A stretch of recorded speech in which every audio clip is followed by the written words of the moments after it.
Olá!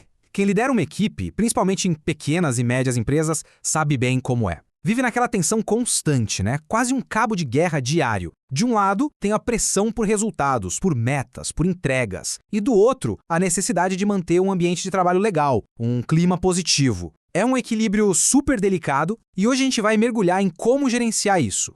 E aí vem aquela pergunta que fica martelando na cabeça. Eu preciso mesmo escolher um lado? Ou eu foco 100% na meta, custe o que custar, ou eu priorizo o bem-estar da galera correndo o risco da performance cair? É uma dúvida que, vamos ser sinceros, paralisa muita gente.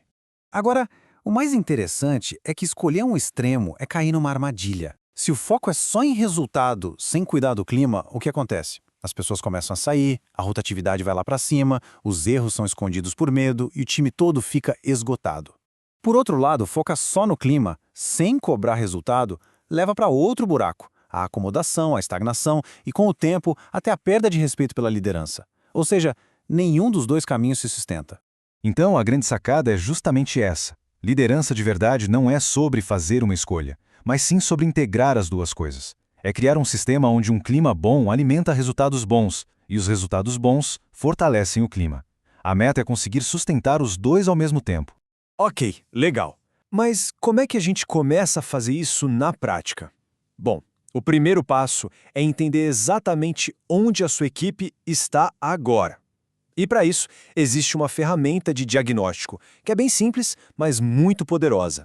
A gente chama essa ferramenta de mapa clima versus resultado. A ideia é muito direta. É só responder a duas perguntas bem objetivas. A primeira, como é que está o ambiente do time? Em termos de respeito, de cooperação, de confiança. E a segunda, como é que estão as entregas? As metas estão sendo batidas? E a qualidade, os prazos? E dependendo das respostas, a sua equipe vai se encaixar em um desses 4 quadrantes. Se o clima e os resultados estão bons, maravilha, o time está na zona ideal. Agora, se os resultados são bons, mas o clima é ruim, cuidado. Essa é a zona de burnout, com um risco enorme de gente boa ir embora. Se o clima é ótimo, mas os resultados são ruins, essa é a zona de conforto, onde a turma se acomoda. E claro, se o clima e os resultados estão ruins, aí a equipe está na zona de crise. Saber em qual quadrante o time está é o que define qual vai ser a prioridade de ação da liderança. Certo. Diagnóstico feito, agora a gente vai para um princípio que, olha, é fundamental. Ele governa a cultura de qualquer equipe, mesmo que ninguém nunca fale sobre isso abertamente. E a regra é a seguinte: a equipe não copia o que a liderança fala. A equipe copia o que a liderança tolera. Aquilo que acontece dia após dia, sem nenhuma consequência, vira o verdadeiro padrão do time.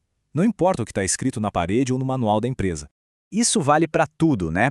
Se a liderança tolera atrasos constantes, a pontualidade perde o valor. Se tolera improviso onde deveria existir um processo, a qualidade uma hora vai cair. Se tolera desculpas em vez de buscar soluções, a responsabilidade de todo mundo se dilui. O que um líder aceita, no fundo, ele ensina para a equipe. Beleza, então se o problema é tolerar os comportamentos errados, como é que a gente quebra esse ciclo? A solução é sair da improvisação e criar um padrão mínimo de atuação. Vamos ver como construir isso.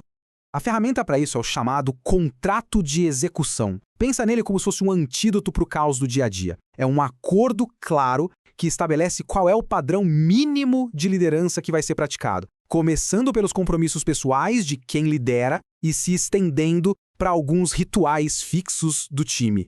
E ele é dividido em duas partes bem simples, bem diretas. Primeiro, definir os seus compromissos, os compromissos de quem está liderando. E segundo, estabelecer um ritual fixo para a equipe. Simples assim.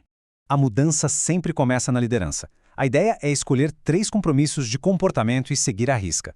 Por exemplo, ser pontual em absolutamente todas as reuniões. Ou então dar feedbacks baseados em critérios claros, sem achismo. Ou ainda, reconhecer um bom trabalho de forma bem específica e na hora certa. Depois dos compromissos pessoais, a liderança estabelece um único ritual fixo para a equipe. A consistência desse ritual é o que cria ritmo e previsibilidade. E pode ser uma coisa super simples, tá?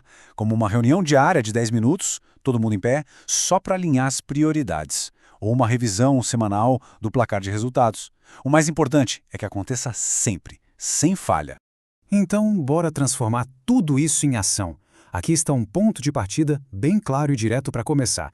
3, Compromissos comportamentais pessoais. É por aí que tudo começa.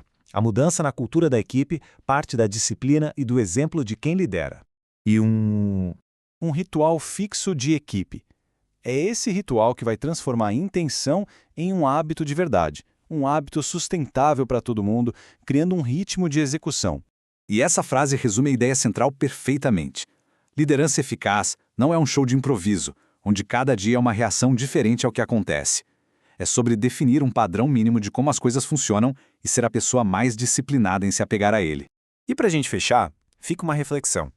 Pensando em tudo isso que a gente conversou, se fosse para escolher uma única coisa, qual seria o comportamento que a sua equipe mais precisa que você, como líder, pare de tolerar a partir de hoje? A resposta para essa pergunta pode ser o começo de tudo.